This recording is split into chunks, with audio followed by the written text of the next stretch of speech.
പണ്ടത്തെ ഗുണ്ടായിസമൊക്കെ നിർത്തിയിട്ട് ഞാൻ മാന്യമായിട്ടൊരു പാരലൽ കോളേജ് ഇവിടെ തുടങ്ങിയേക്കാണ്. ഇന്നിവിടെ ബയോളജി പഠിപ്പിക്കാൻ ഒരുത്തം വരും. അവനെ ഞാൻ ഇനി എങ്ങനെ ഇന്റർവ്യൂ ചെയ്യുമെന്ന് ചോദിച്ചാൽ എനിക്കറിയാൻ വയ്യേ. സാറേ. ആരാ? നമസ്കാരം. ഞാനാ. എടാ ഞാനേ വെള്ളി നക്ഷത്രമൊന്നും എനിക്ക് വേണ്ട, എനിക്ക് വായിക്കാൻ അറിഞ്ഞൂടാ. അതല്ല, ഞാൻ പഠിപ്പിക്കാൻ വന്നതാണ്. താണ്ട എന്നെ പഠിപ്പിക്കാൻ വന്നോണ്ടല്ലോ നീ തൂടാറി കോളേജിന്റെ മുമ്പ് കിടന്ന് ഉരുളും നീ. അയ്യോ, ഞാൻ ഇവിടുത്തെ പിള്ളേരെ ക്ലാസ് എടുക്കാൻ വന്നതാണ്. എന്റെ പൊന്നപ്പി, ഇവിടുത്തെ പിള്ളേരെ ക്ലാസ്സും പത്രമൊക്കെ അവരെ തന്തേം തള്ളേം പറക്കൊണ്ട് പോ. നീ ചുമ്മാ മെനക്കെടുത്ത് അതൊന്ന് പോയാണ്. ഹലോ മിസ്റ്റർ, ഞാൻ പേരെടുത്ത് ഒരു ബയോളജി അധ്യാപകനാണ്. താണ്ടെ കണ്ണി ഞാൻ വെച്ച് കുത്തിത്തരും. ബയോളജി പഠിച്ചോടനെ പേരെടുക്കാൻ പറ്റുമെന്ന് നിന്റെ അടുത്ത് ആരടാ പറഞ്ഞത്? അതിന് MBBS കണ്ട് പാസ്സാവണ്ടേ? കീരി സുനി. നോ, കീരി സുനി സാർ. കീരി സുനി സാർ പഴയ ഒരു ഗുണ്ടയാണെന്ന് ഞാൻ അറിഞ്ഞു. അയ്യോടാ, അത് നീ അറിഞ്ഞോ? ഒന്നും പറയണ്ട. പണ്ട് ഞാനൊരു കൊട്ടേഷൻ ഏറ്റെടുത്ത്. എടാ, ഈ കൊട്ടേഷൻ ഏറ്റെടുത്ത് അവന്റെ വീട്ടിന്റെ മുമ്പ് ചെല്ലാനും അവന്റെ തന്ത ആ വീട്ടിന്റെ മുമ്പ് ഇരിക്കുകയാണ്. അവന്റെ മുഖത്ത് നോക്കി ഞാനൊരു വർത്താനം പറഞ്ഞു, നിന്റെ മോനെ ഞാനൊരു പാഠം പഠിപ്പിക്കും. എടാ, ഇവൻ ഇത് കേട്ടതും പോയി അകത്ത് പോയ 500 രൂപ ഒരു ചൂരൽ എടുത്തോണ്ട് തന്ന് എന്റെ കയ്യിൽ ഇതായിരിക്കുന്നു സാറേ ദക്ഷിണയെന്ന് പറഞ്ഞു തന്നു. അന്ന് മുതൽ വാള് പിടിക്കുന്ന കൈക്ക് ഞാൻ ചൂരൽ പിടിക്കാൻ തുടങ്ങി. അല്ല, ഞാൻ കാര്യം പറയട്ടെ, നമ്മൾ ഈ അധ്യാപന ജീവിതത്തിൽ നമുക്ക് ഒരുപാട് കാര്യങ്ങളുണ്ട്. എങ്കിൽ ഈ ഗുണ്ടകളുടെ സവിശേഷത എന്താണ്? Biological move. എടാ, ഗുണ്ടകളുടെ പ്രത്യേകത എന്ന് പറഞ്ഞാൽ ഒന്നും പറയാതെ ചുമ്മാ ചെന്ന് കയറി മേടിച്ചിട്ട് തിരിച്ചു എടുത്തോണ്ട് വരും. അതാണ് ഈ ഗുണ്ടകളുടെ ഒരു പ്രത്യേകത. ഇതൊന്നുമല്ല, ഇതിൽ നിന്ന് ഭീകരമായ പല സംഭവങ്ങളും എനിക്ക് നടന്നിട്ടുണ്ട്. എന്ന് വെച്ചാൽ ഞാൻ കടയ്ക്ക് ജംഗ്ഷനിൽ, അതായത് കോരിച്ചൊരിയുന്ന മഴ, ഭീകരമഴ. ഇവിടെ ഭീകര മഴ. ഞാനിങ്ങനെ വടിവാളം ചുറ്റി ഇങ്ങനെ നിൽക്കുകയാണ് ഈ നാട്ടുകാരെയൊക്കെ നോക്കിയിട്ട്. അവരൊക്കെ ഇങ്ങനെ അന്തം വിട്ട് ഇങ്ങനെ നിൽക്കുകയാണ്, ഭയങ്കരമായിട്ട് ഇങ്ങനെ നിൽക്കുകയാണ്.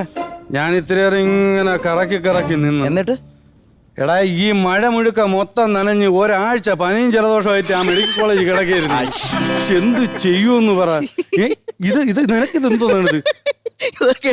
എടേ, നീ എന്തിനാ കിണിക്കുന്നത്? അല്ല, എനിക്ക് കഥ ഭയങ്കര ഇഷ്ടമാണ്. കഥ ഇങ്ങനെ നിനക്കൊരു അപ്പൂപ്പന്റെ അമ്മൂമ്മേരും കഥ ഞാൻ പറഞ്ഞു തന്നല്ല. നീ കഥ കേൾക്കാനാണ് ഇവിടെ വന്നത്? എന്റെ കാര്യം നടക്കാനല്ലേ നീ ഇവിടെ പറയാൻ? അല്ല, ഇവിടെ ബയോളജിക്ക് ഒരു ആളിനെ എടുക്കണം എന്ന് പറഞ്ഞിട്ട് പഠിപ്പിക്കാൻ വന്നതാണ്. അത് ശരി, ബയോളജി പഠിപ്പിക്കാൻ വന്നതാണോ? നിന്റെ അടുത്ത് നിന്നെ പരീക്ഷിക്കാൻ ഒരു ചോദ്യം ചോദിക്കണം. എന്താണ് ഈ ബയോളജി? Brilliant question. അത് ശരി, ബയോളജിയിലൊന്നും ബ്രില്യന്റ് ക്വസ്റ്റ്യൻ എന്നായിരുന്നല്ലേ? ഒരു കാര്യം ചെയ്യ്, നാളെ മുതൽ ബ്രില്യന്റ് ക്വസ്റ്റ്യൻ പഠിപ്പിക്കാനുള്ള സാറായിട്ട് നീ വന്നോ. അതല്ല, ബയോളജി എന്ന് പറഞ്ഞാൽ ശാസ്ത്രം. ശാസ്ത്രം എന്ന് പറയുമ്പോൾ അനവധി പരീക്ഷണ നിരീക്ഷണങ്ങളുടെ സാന്നിധ്യത്തിൽ നാം നേടിയെടുത്ത അറിവിന്റെ സമാഹാരമാണ് ശാസ്ത്രം. നാളെയാണ് നിങ്ങളുടെ ഭാഗ്യം. എപ്പോഴാണ് നിങ്ങളെ തേടി വരുന്നതെന്ന് പറയാൻ പറ്റത്തില്ല. ചില ഒരു ടിക്കറ്റ് അങ്ങ് എടുത്താലാടാ, അല്ലെങ്കിൽ വേണ്ട നില്ല്. എടാ, സനുവിന്റെ എന്താണെടാ?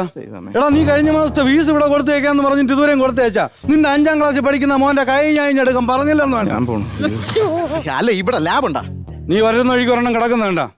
സ്ലാബ്. സ്ലാബ് അല്ല, ലാബ്. ലാബ് ഈ രക്തമൊക്കെ പരിശോധിക്കുന്ന സ്ഥലം. എടാ, നമുക്ക് ഈ ലാബ് ഒന്നും അല്ല ഇപ്പൊ ഇവിടെ പ്രധാനം. നിന്റെ ഈ വയറ് കണ്ടിട്ട് എനിക്കൊരു സ്കാനിങ് സെന്റർ തുടങ്ങിയാൽ കൊള്ളാം.